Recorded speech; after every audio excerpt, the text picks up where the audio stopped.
In this video, we're going to find the derivative of the inverse trigonometric function. It says find dy dx, where y is equal to cotangent inverse of 1 over 8x plus 3. So the first thing we want to do is write down what the derivative of cotangent inverse is. So if we say the derivative of cotangent inverse of u is equal to, it would be negative 1 over 1 plus u squared du over dx. And du over dx is an application of the chain rule anytime you have u as some other function on the inside. So we'll start by saying y prime is equal to, and we'll use this formula on cotangent inverse here.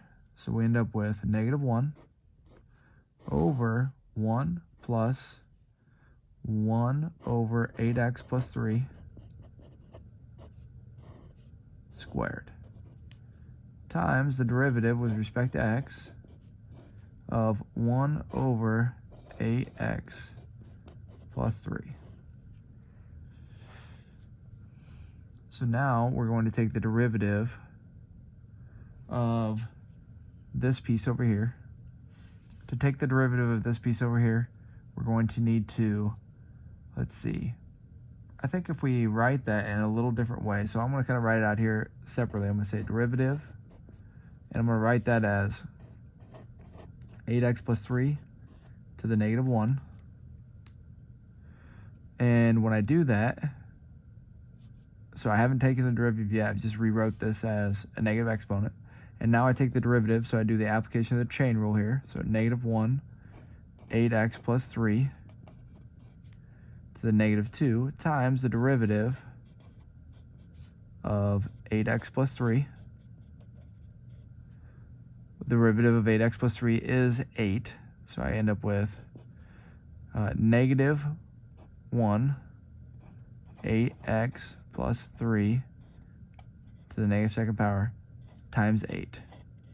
Now this can be moved to the denominator, and at the same time 8 times negative 1 would be negative 8 on top over 8x plus 3 squared.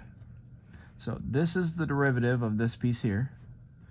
I'm going to go ahead and tack that on there. So I have y prime equals negative 1 over 1 plus, I'm going to go ahead and square this piece. So I'd have 1 over 8x plus 3 squared times negative 8 over 8x plus 3 squared. Now I'm going to distribute each of those, and I'll get 8 over, if I take 8x plus 3 squared times this first fraction, that's actually going to cancel out the denominator. I'm going to end up with 1 here. And I take 8x plus 3 squared times, I better put that in parentheses, 8x plus 3 squared times the 1 over here, I end up with 8x plus 3 squared. And so this would be the derivative for the cotangent inverse function.